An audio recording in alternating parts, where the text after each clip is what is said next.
Assalamualaikum warahmatullahi wabarakatuh.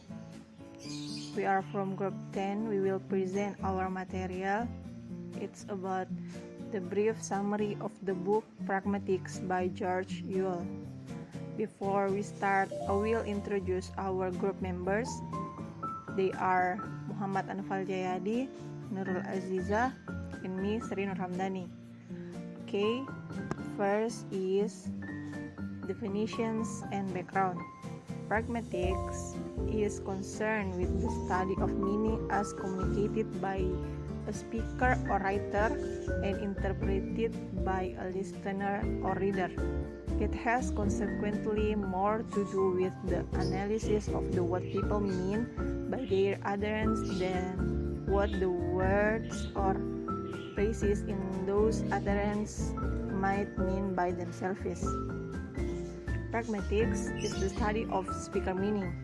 This type of study necessarily involves the interpretation of what people mean in a particular context and how the context influences what is said.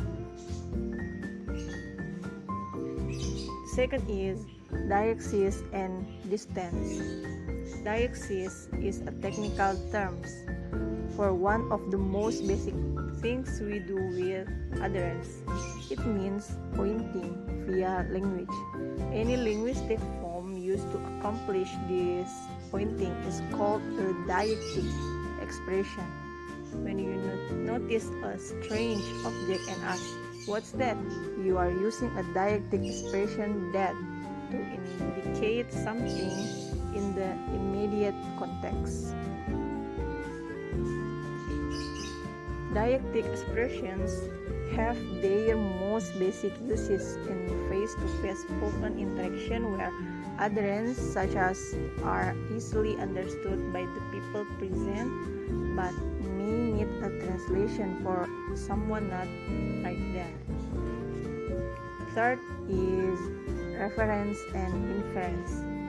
Throughout the preceding discussion of deixis, there was an assumption that the use of words to refer to people and things was a relatively strange for word matter. It is indeed fairly easy for all people to do, but it is rather difficult to explain how they do it. We do know that words themselves don't refer to anything. People refer. We might best think of references and in act in which a speaker or writer uses linguistic forms to enable a listener or reader to identify something.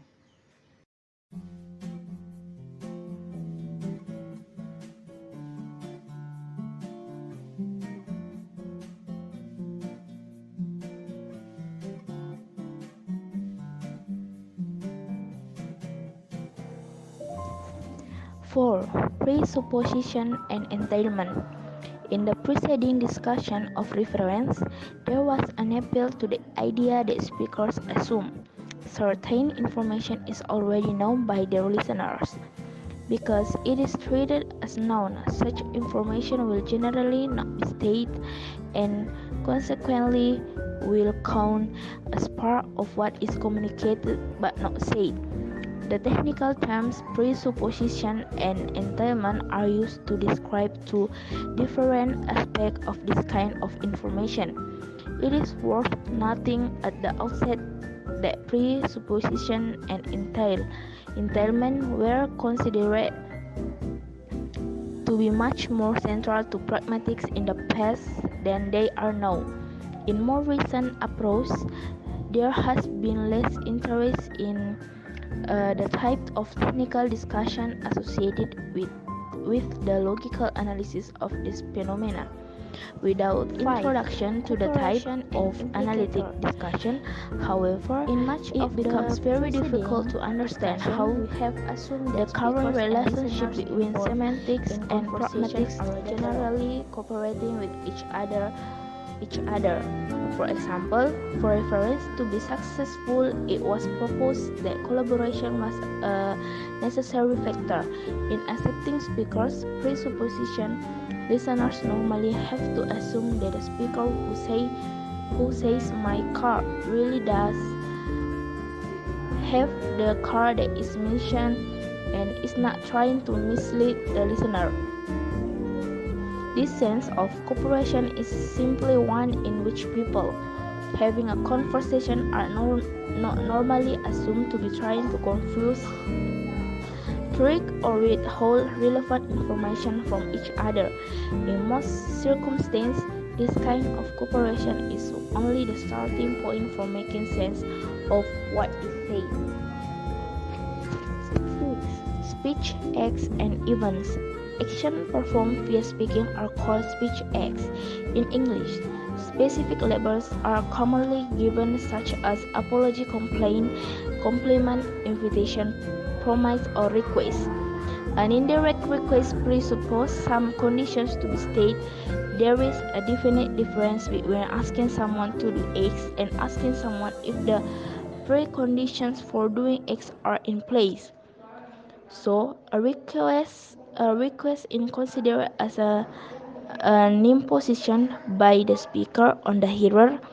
Therefore, it is better for the speaker to avoid a direct imposition through a direct request. For this purpose, to make use of a speech event is a significant way of interaction without being aggressive or direct to the hearer.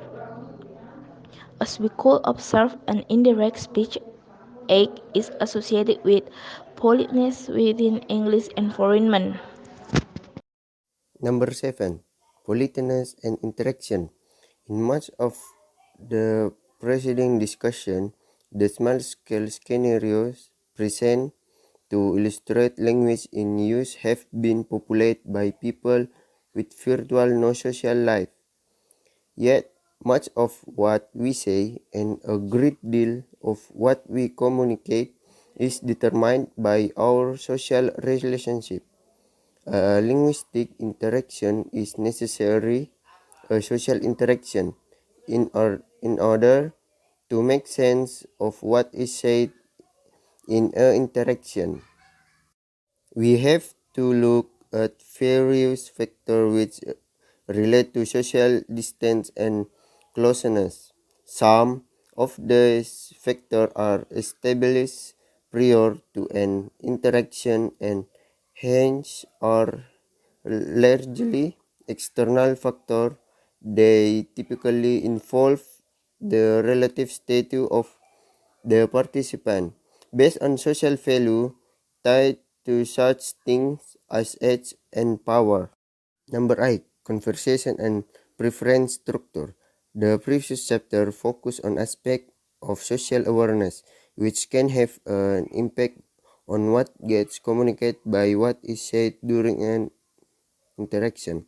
The term interaction could actually apply to a very large number of quite different social encounters. For example, a teacher talking to students in a classroom is one kind of interaction. Others include a doctor talking to patients in a clinic or individuals talking in courtroom proceeding, attending a community meeting, buying stamps at the post office, and dozens of other different experiences people have in which there is interpersonal exchange of talk. The kind of talk is likely to differ according to the different context of interaction. Number 9. Discourse and culture. The emphasis in the preceding chapter was on the sequential structure of conversation, particularly on aspect of the turn-taking procedure of control of the floor, with less attention paid to what speaker had to say once they got the floor. Having gained the floor, speaker have to organize the structure and content of what they want to say. They have to pitch their message in accordance with what they think their listener do and do not know, as well as sequence everything in a coherent way. If those speakers decide to write out their message, creating written text, they no longer have listener providing immediate interactive feedback. Consequently, they have to rely on more explicit structural mechanisms for the organization of their texts. In this perspective, speakers and writers are viewed as using language not only in its interpersonal function, also in its textual function, and also in its dictional function. Investigating this much broader are of the form and function of what is said and written is called discourse analysis.